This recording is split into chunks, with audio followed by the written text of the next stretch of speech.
You finally left. After months, maybe years of psychological torment, of walking on eggshells, of losing yourself piece by piece, you gathered every ounce of remaining strength and walked away from the person who was destroying you. You're free now.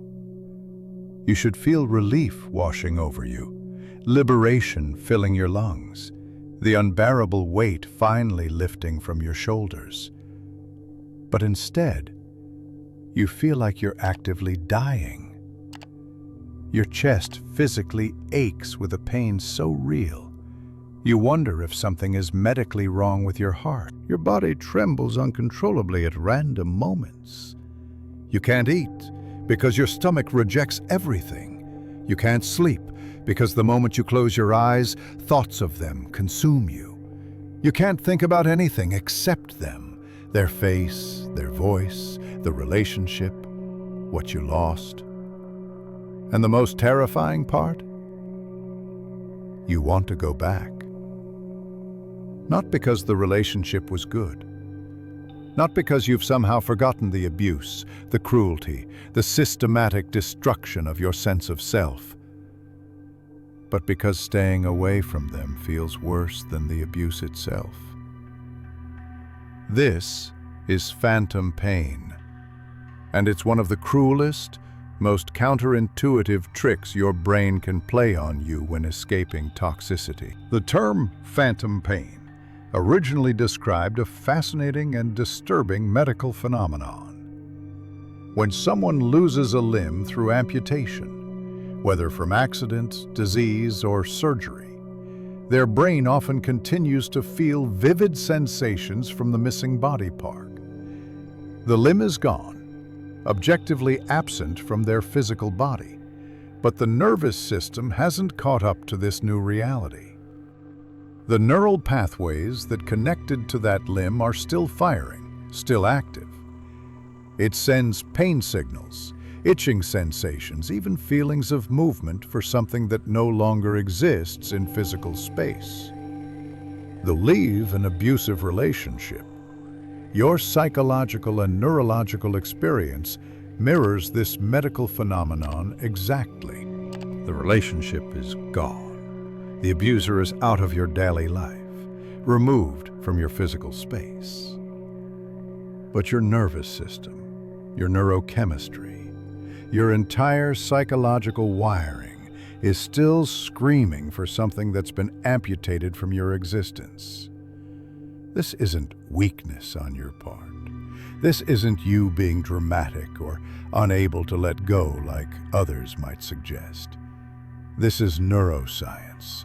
This is biology. This is your brain doing exactly what brains do when addicted to something that's suddenly removed. And understanding why this happens, what's actually occurring in your neural pathways, is the first crucial step towards surviving it without going back. Let's examine what was really happening in your brain during that abusive relationship, beneath the surface of what you were consciously experiencing. You weren't just emotionally attached to this person in the normal, healthy way people bond. Your brain was chemically addicted to them through one of the most powerful drug cocktails that nature and human neurochemistry can produce. During the good moments, those rare times when they were kind or affectionate, or resembled the person they were in the beginning, your brain flooded with dopamine and oxytocin meaningfully. These are the same neurochemicals, the identical substances released during drug use, during gambling wins, during any activity that creates intense pleasure and deep bonding. But here's what made the addiction so uniquely powerful, so devastatingly effective: the unpredictability. In a healthy relationship, kindness is consistent and reliable. Your brain receives steady, predictable doses of these bonding chemicals. In an abusive relationship, kindness is random, rare, and completely unpredictable. And random, intermittent rewards create the strongest, most resistant form of addiction known to behavioral science and psychology. Analytically, research from Stanford University demonstrates something genuinely chilling about intermittent reinforcement and how it affects both animal and human behavior. Seriously, when rewards come unpredictably, when you can't anticipate when the next positive reinforcement will arrive, the brain develops a compulsive seeking behavior far more powerful, far more resistant to extinction than when rewards are consistent. Thoughtfully, with comparison, this is why slot machines are so devastatingly addictive to vulnerable individuals.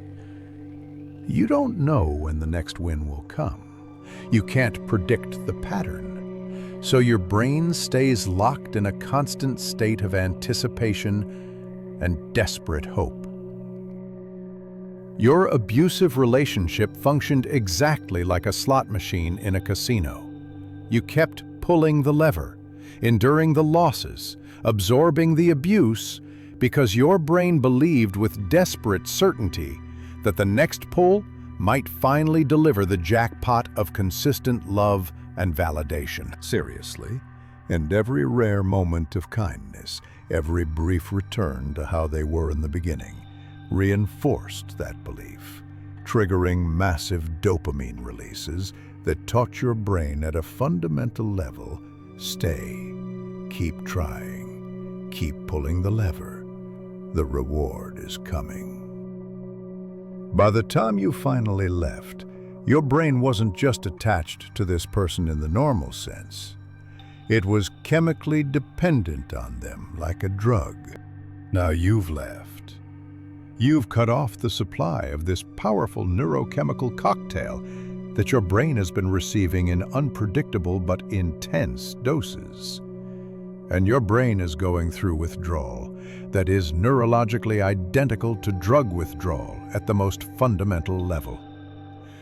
Brain imaging studies using fMRI technology showed that the regions activated during breakups from romantic relationships, especially traumatic ones, are the same exact regions activated during cocaine withdrawal. The nucleus accumbens, which processes reward and pleasure, the ventral tegmental area, which produces and regulates dopamine, the prefrontal cortex, which handles decision-making and impulse control. All of these critical areas are experiencing a profound chemical crisis. They're screaming for the drug they've been trained to crave through months or years of conditioning. And that drug? The source of the neurochemical highs your brain learned to depend on, is the person who abused you. This is why leaving feels physically unbearable, why it feels like you're dying. Your body isn't being dramatic. It's experiencing legitimate, measurable withdrawal. Let's talk in concrete detail about what this withdrawal actually feels like in your physical body, the symptoms you're experiencing right now. Your chest constricts so tightly, you genuinely wonder if you're having a heart attack and consider going to the emergency room. Your heart races at random moments throughout the day, pounding so hard you can feel it in your throat, in your ears, making you dizzy. You have no appetite whatsoever because your stomach is constantly churning with nausea that makes food repulsive. Sleep becomes impossible because the moment you lie down in the quiet darkness, your mind races with thoughts of them, memories, regrets, desperate longing.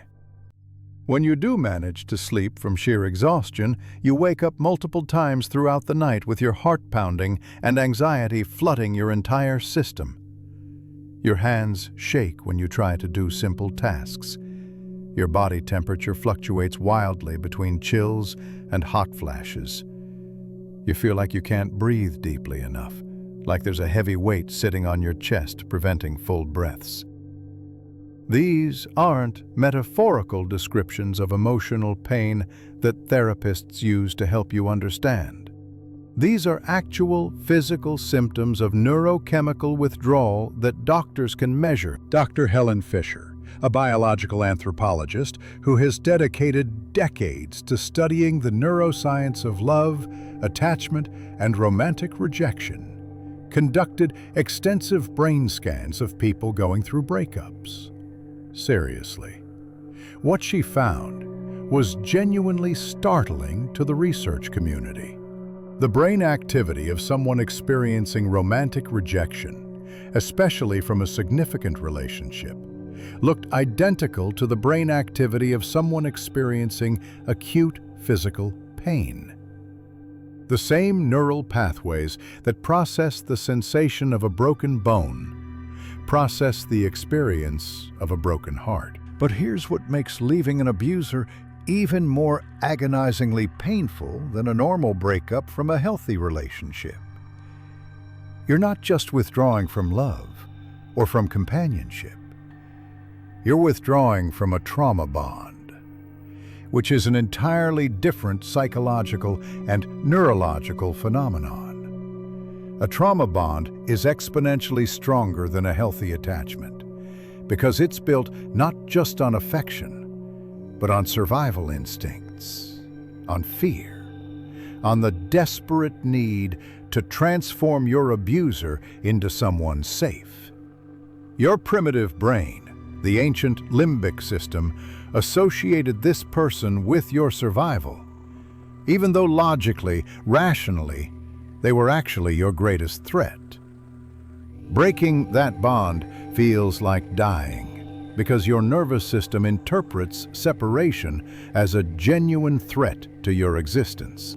The trauma bond was created through specific, identifiable psychological mechanisms that your abuser deployed, either consciously with full awareness or unconsciously by repeating patterns they learned. First, there was the idealization phase, the beginning of the relationship where they made you feel more special, more seen, more understood, more valued than anyone in your entire life had ever made you feel. Your brain recorded this intensity as the baseline of the relationship, as what was possible between you, as what you were trying desperately to get back to every day. Then came the devaluation, gradual or sudden, where they systematically dismantled your self-worth through criticism, neglect, contempt, and calculated cruelty.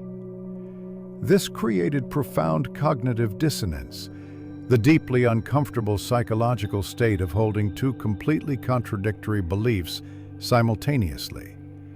This person loves me deeply, and this person deliberately hurts me. To resolve this unbearable dissonance, to make sense of the contradiction, your brain had to choose which belief to modify. And because you'd already invested so much time, emotion, and identity, because the idealization phase had been so powerful and transformative, your brain modified your fundamental understanding of love itself, rather than accept you'd chosen wrong. You learned at a deep unconscious level that love includes pain, that passion requires suffering, that if it doesn't hurt intensely, it isn't real or meaningful. Then there were the intermittent reinforcements we discussed earlier, the unpredictable rewards that created addiction. Just when you were about to give up, just when the pain became unbearable and you were ready to leave, they'd give you a crumb of kindness. A gentle touch after days of coldness and distance, an apology after a brutal fight, a moment of being the person they were in the beginning. And your starving brain, desperate for relief from the constant stress and pain, flooded with euphoria and gratitude. That moment of relief, that sudden dramatic drop in cortisol and surge in dopamine, created a neurological association more powerful than any drug could create. Your brain learned at the deepest level, this person causes unbearable pain, and this person is the only source of relief from that pain. They became simultaneously both your disease and your cure, your poison and your antidote, your problem and your solution. This is why leaving them feels psychologically impossible, even when you know intellectually, rationally, that you absolutely must. Your primitive brain, your survival system, is convinced that without them, you'll never feel relief or safety again. The phantom pain is also intensified by something psychologists and trauma researchers call withdrawal-induced depression, a specific neurochemical state. When you're in a traumatic situation, when you're living with an abuser, your body produces stress hormones like cortisol and adrenaline constantly, keeping you in a perpetual state of high alert. You're living in fight or flight mode 24 hours a day, which is mentally and physically exhausting, but also creates a kind of manic energy that keeps you moving. Once you leave, once the immediate threat is removed from your environment, those stress hormones drop rapidly and dramatically. And what's left behind, in the absence of that adrenaline-fueled state, is a profound neurochemical void, an emptiness. Your dopamine levels plummet to abnormally low levels. Your serotonin depletes. Your brain's natural mood regulators are completely out of balance. Your brain, which has been running on emergency fuel for months or years, suddenly crashes hard. Everything feels gray and lifeless. Nothing brings pleasure or interest. Activities you used to enjoy feel pointless and exhausting. This is your brain in severe dopamine deficit, desperately trying to recalibrate and find a new baseline after prolonged exposure to extreme stress and intermittent reward.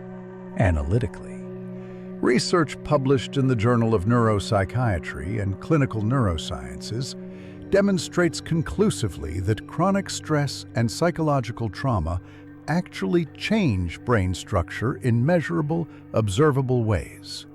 Seriously. The hippocampus, the region responsible for memory formation and emotional regulation, physically shrinks in volume. Intensely. The amygdala, your fear and threat detection center, becomes hyperactive and enlarged. Ominously, the prefrontal cortex, which handles rational decision-making, impulse control, and planning, shows significantly decreased activity. These structural and functional changes don't reverse instantly the moment you leave the abusive situation. Your brain has been physically rewired by prolonged exposure to psychological abuse and trauma bonding. The neural pathways associated with this specific person, with the relationship, with the constant cycle of pain and relief, are superhighways in your brain now. They're fast, automatic, deeply ingrained through repetition and emotional intensity. When you cut contact, you're essentially trying to close down those superhighways and build entirely new roads from scratch. But your brain, like water flowing downhill, naturally wants to take the familiar, established route. That's why thoughts of them are so intrusive, so constant, so seemingly impossible to escape, no matter how hard you try. Here's what makes the phantom pain even more unbearable and confusing: the intrusive memories that assault you. Your mind keeps replaying moments from the relationship, but not randomly or evenly distributed. It selectively replays the good moments, the times they were kind, while suppressing or minimizing the bad ones, the abuse, the cruelty. This isn't your mind being naive or stupid or in denial. This is a well-documented psychological defense mechanism that researchers call rosy retrospection, or the fading affect bias. When humans experience loss of any kind, The brain tends to idealize what was lost, focusing disproportionately on positive memories while minimizing or forgetting negative ones. This served an evolutionary purpose for our ancestors, helping them maintain social bonds and not abandon relationships at the first sign of conflict or difficulty. But when the relationship was fundamentally abusive and toxic, this protective mechanism becomes a devastating trap. You remember how they looked at you during the idealization phase with such intensity and focus, how they held you after they hurt you, creating that relief, how they laughed, how their face lit up, how they made you feel during those rare good moments when they were being kind. And your brain whispers seductively, maybe it wasn't that bad overall. Maybe you're remembering it worse than it was. Maybe you overreacted. Maybe you should reach out and try again. You need to understand something absolutely critical to your survival. These thoughts are not truth or accurate reflection of reality. They're withdrawal symptoms, distortions created by your addicted brain. Your brain that's been conditioned to crave this person is doing what all addicted brains do when deprived of their substance: rationalizing, justifying, creating narratives for why you should go back to the source. Studies on addiction across substances show that addicts in withdrawal consistently experience powerful cognitive distortions that minimize past harm and magnify imagined benefits of using again. You're experiencing the exact same psychological distortions about your abuser that a cocaine addict experiences about cocaine. Seriously, your brain is actively rewriting history, editing out the worst moments like a film editor cutting scenes, creating a highlight reel that makes the relationship look better than it ever actually was. This is not your fault. This is not personal weakness or character flaw. This is your neurochemistry fighting desperately against your rational decision to survive and escape. Recognizing these thoughts as withdrawal symptoms, rather than as truth or reliable information, is absolutely essential for not going back. Seriously. The phantom pain also manifests as what trauma therapists and researchers call trauma bonding flashbacks, which are distinct from regular memories. These are different from sitting and reminiscing about the past. They're intrusive, overwhelming, and they come with full emotional and sometimes even physical sensations that feel completely real in the moment. You're going about your day, trying to function, and suddenly, out of nowhere, you're hit with a wave of longing so intense it literally buckles your knees and stops you in your tracks. You can almost feel their touch on your skin, almost hear their voice in your ear, almost smell their scent. The urge to contact them becomes overwhelming, physical, a compulsion that feels impossible to resist without immediate action. These aren't normal missing someone feelings that people experience after breakups. These are trauma responses, flashbacks similar to PTSD flashbacks. Your nervous system, which incorrectly associated this person with survival and safety through trauma bonding, is sending panic signals that you're in mortal danger without them. These flashbacks will decrease in both frequency and intensity over time as your brain heals, but only if you maintain complete, absolute no contact. Every single time you see them, hear from them, or seek any information about them, you reset the entire withdrawal timeline back to day one. Let's discuss the timeline of phantom pain in detail, because understanding what's coming helps you mentally prepare and survive it. The first 72 hours after leaving are typically the absolute worst, the most acute phase. This is when the withdrawal is most acute, most physical, most unbearable, and seemingly endless. You'll feel like you're going insane, like your mind is fracturing. Every cell in your body will scream to go back, to end this suffering the only way it knows how. If you can survive these first 3 days without making any contact, you've crossed the first crucial threshold. Seriously, the first 2 weeks continue to be brutal and exhausting. Exhaustedly, you'll cry more than you thought was physically possible for a human body. Painfully, you'll oscillate wildly between grief, rage, desperation, clarity, and back to grief again, sometimes cycling through all emotions in a single hour. Intensely, your sleep will be severely disrupted with frequent waking. Your appetite will be non-existent or erratic. Meaningfully, this is the peak of the neurochemical crisis. Your brain is frantically trying to recalibrate without its drug, without its source of dopamine and relief. Around week 3 or 4, something interesting and hopeful happens. You'll have your first full day, or at least significant portion of a day, where you don't think about them constantly. Maybe just an hour at first, then a morning, then half a day where you're actually present in your life.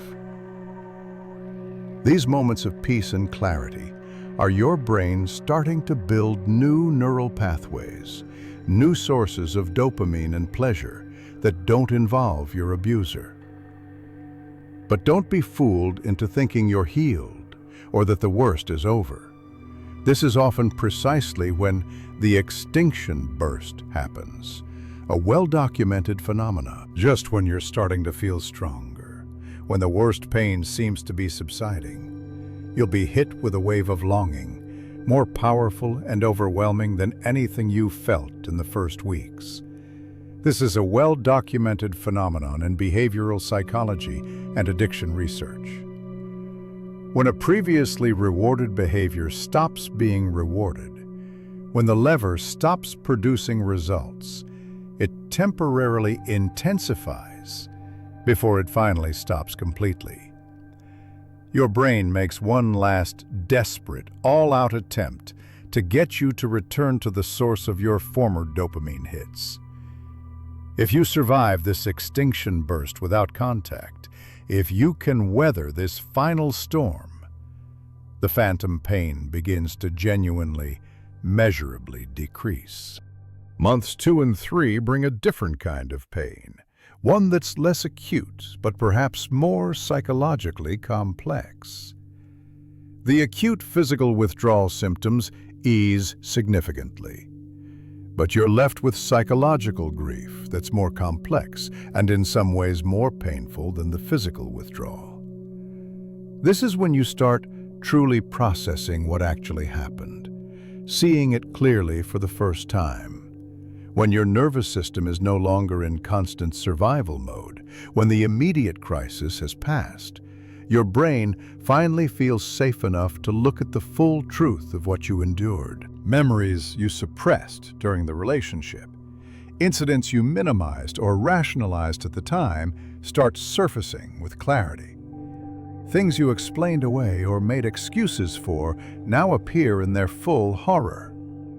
Quietly, with deep pain, you realize how much of yourself you lost along the way, how many boundaries you allowed to be crossed, how completely you abandoned your own needs and values to accommodate them. This realization brings a different kind of pain, grief for who you were before, anger at what was stolen from you, shame about what you tolerated.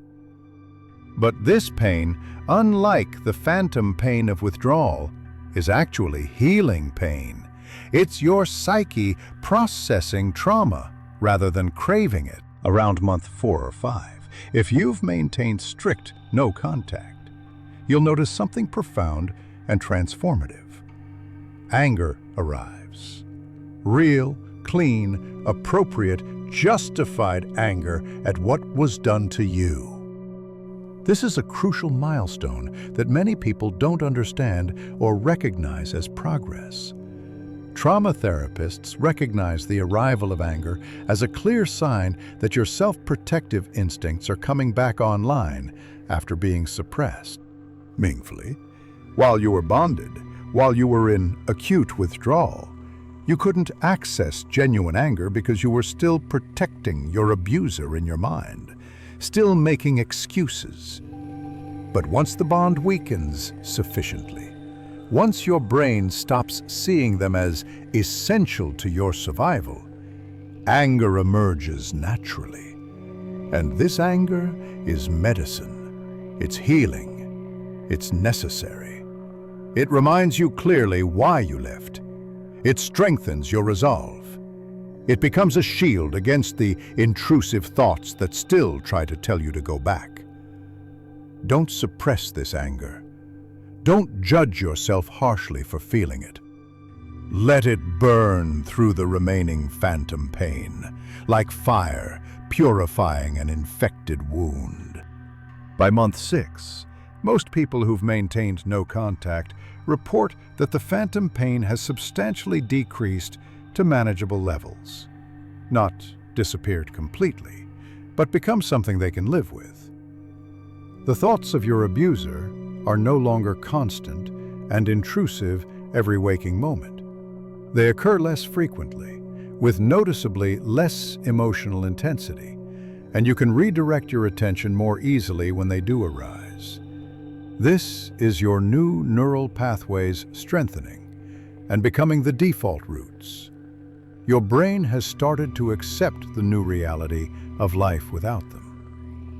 You'll still have bad days, difficult moments, seriously, anniversaries, holidays, random triggers like songs or places can bring back temporary waves of phantom pain. But these waves are temporary now, lasting hours instead of days, not the constant state of being. And crucially, wonderfully, you start to remember who you were before them. Interests you abandoned start resurfacing.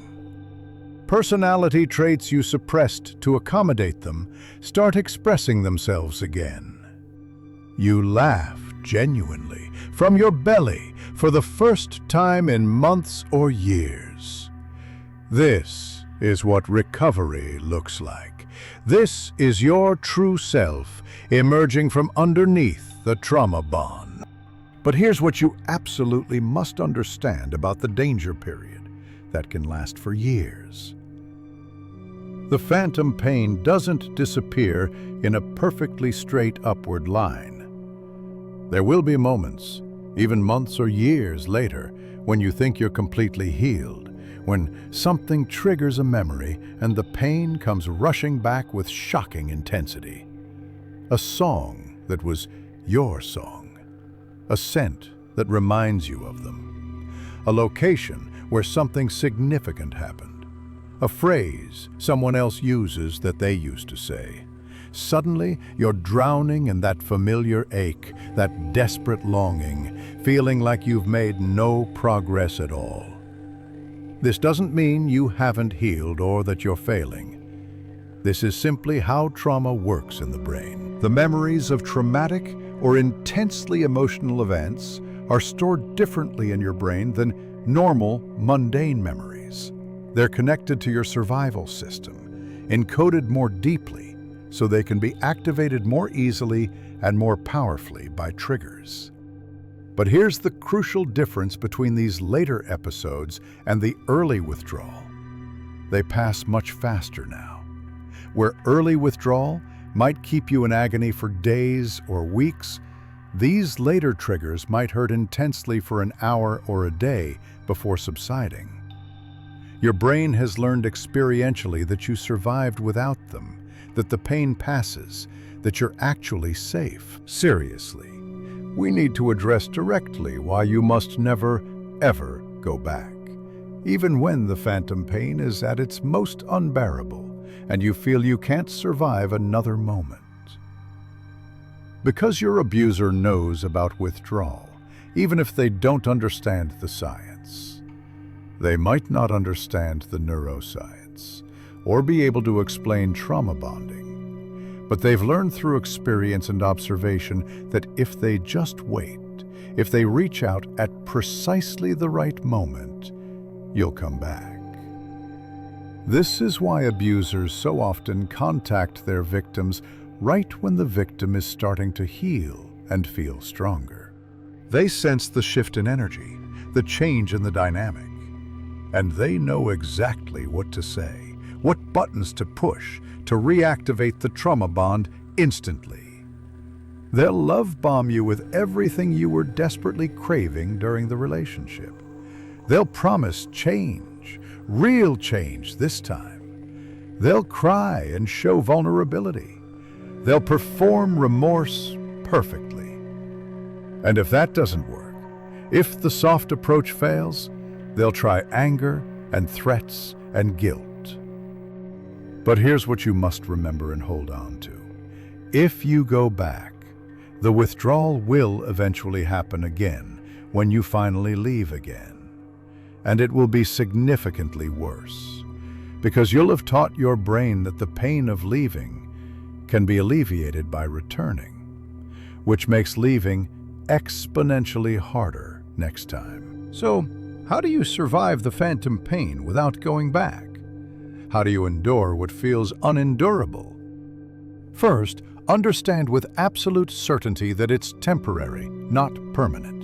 Your brain can and will recalibrate to a new normal, but only if you completely cut off the source of the addiction. No contact means absolutely no contact of any kind. No texts, even just to check in. No calls, even just to hear their voice. No checking their social media profiles or asking about them. No asking mutual friends about them. No driving by their house. No showing up at places you might see them meaningfully. Every single time you seek any information about them or make any form of contact, you give your brain a hit of the drug it's withdrawing from. And like any drug, even a small hit resets your withdrawal timeline and makes the pain last longer. Total, absolute no contact is the only way your nervous system can learn that you're safe without them, that the pain will pass, that you can survive and eventually thrive alone. Supportively. Second, build a support system that truly understands trauma bonds and doesn't judge you. Seriously. Not everyone will understand why you can't just get over it or move on. Sadly, well-meaning friends and family might say unhelpful things like, "You're better off without him," as if that intellectual knowledge makes the emotional pain disappear. Firmly, you need people who understand that you know intellectually you're better off, but your nervous system hasn't caught up to that reality yet. Meaningfully, trauma-informed therapists who specialize in abuse, support groups specifically for abuse survivors, online communities of people who've escaped similar situations. These people won't judge you for experiencing phantom pain or minimize what you're going through.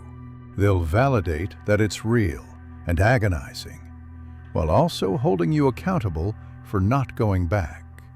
Isolation makes the pain exponentially worse and makes relapse far more likely. Connection with people who understand, even when it's painful and vulnerable to reach out, is absolutely essential for healing. Third, treat your body like it's recovering from a serious physical illness, because neurologically it is. Seriously, your nervous system is in profound crisis.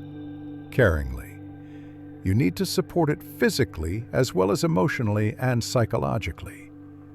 Listing gently. Force yourself to eat regular meals, even when you have no appetite. Hydrate constantly throughout the day. Move your body even when it feels impossible to get off the couch. Informatively, Exercise releases endorphins, your body's natural painkillers and mood elevators. Seriously. It also processes and metabolizes the stress hormones that are flooding your system. Meaningfully, even a 10-minute walk around the block can provide temporary relief from the phantom pain. Firmly, sleep hygiene becomes absolutely critical during this period. Advising, create a consistent bedtime routine. Avoid screens for at least an hour before bed. Consider temporary medication if insomnia becomes severe and dangerous. Seriously, your brain desperately needs sleep to heal, to process trauma, to build new neural pathways. Intensely, taking care of your body isn't optional during withdrawal. It's essential for survival. Fourth, occupy your mind strategically and intentionally. The phantom pain is worst when you're idle, when your mind has nothing to do but obsess and ruminate about them. This doesn't mean suppress your feelings or avoid processing the trauma you experienced.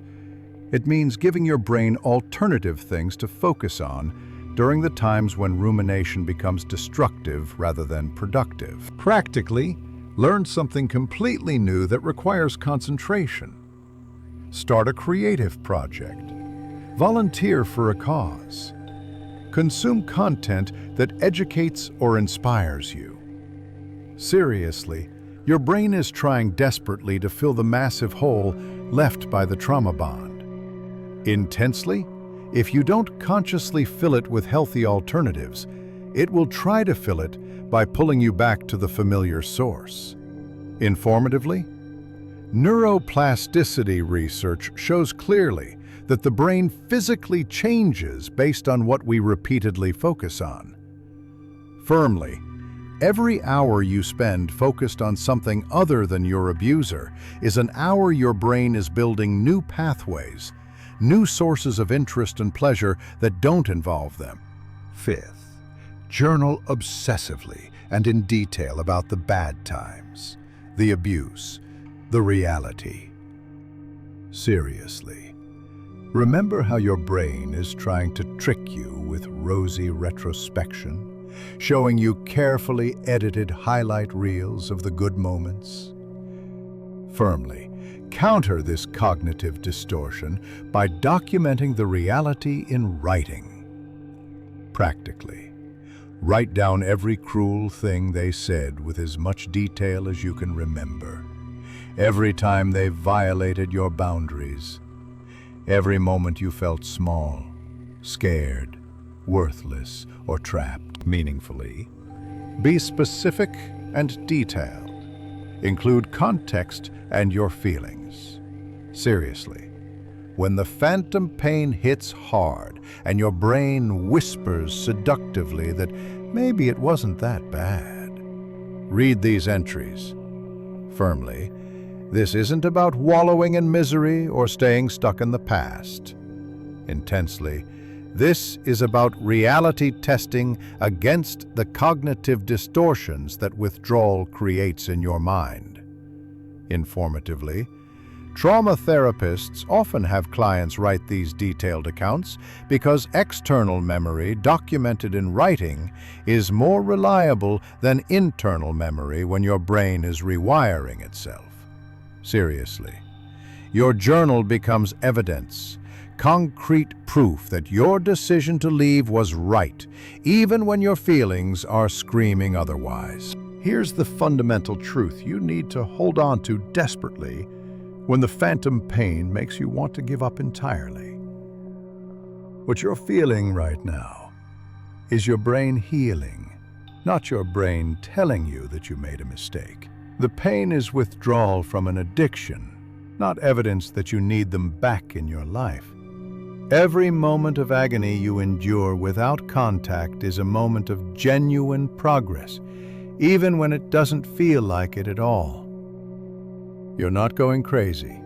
You're not weak or pathetic. You're not failing. You're going through one of the hardest psychological experiences a human being can endure. Breaking a trauma bond and surviving withdrawal from a neurochemical addiction to another person. And you're doing it. Every single day you don't go back is a victory worthy of celebration. Every hour you survive without contact is proof of your extraordinary strength. The phantom pain will trick you relentlessly. It will tell you convincingly that you're mourning a great love lost. You're not. You're mourning a trauma bond severed, an addiction cut off. You're grieving the fantasy of who they could have been, not the reality of who they actually were. You're aching for relief from the chemical withdrawal, not for the actual person who caused this dependency in the first place. One day, when you're fully healed and the fog is lifted, you'll look back with clarity and realize that what you thought was love was actually captivity. What you thought was passion was actually chaos and instability. And what you thought you couldn't survive without was actually what was slowly killing you. That realization comes with time and distance, but only if you stay away long enough for your brain to clear, for the fog to lift completely, for your true self to emerge from underneath the trauma bond. If you recognized yourself in this video, if you're currently experiencing the excruciating phantom pain of leaving an abuser, understand deeply that you're not alone in this experience. Millions have walked this exact path before you, and they survived. They healed completely. They built beautiful lives. You will too. But you have to commit fully to no contact, no matter how unbearable the pain becomes in the moment. That pain is temporary. It has an expiration date. Going back extends it indefinitely and makes it worse. Reach out for support when you need it. Trust the process, even when you can't see progress. Believe that your brain can and will heal, because it absolutely will. Because it will. The phantom pain is devastatingly real, but it's not truth about what you need. It's your nervous system catching up to the reality that you're finally free.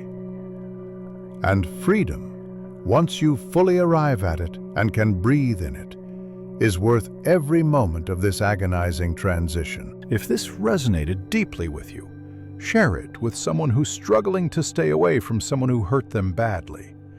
Someone who thinks they're crazy or weak for missing their abuser.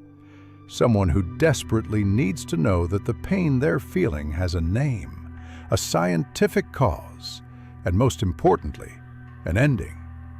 Help them understand that what they're experiencing is withdrawal, not love, and that survival, real survival, means staying away even when everything in them wants to go back.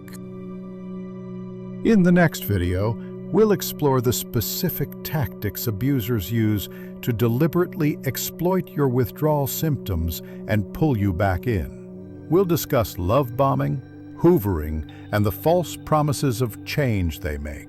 We'll examine how to recognize manipulation, even when your brain is desperate to believe it's genuine. Subscribe so you don't miss it, because understanding the phantom pain is step one. Learning to protect yourself from someone who will weaponize that pain against you is step two. Your healing starts with understanding what's happening in your brain. Your freedom starts with staying away no matter what.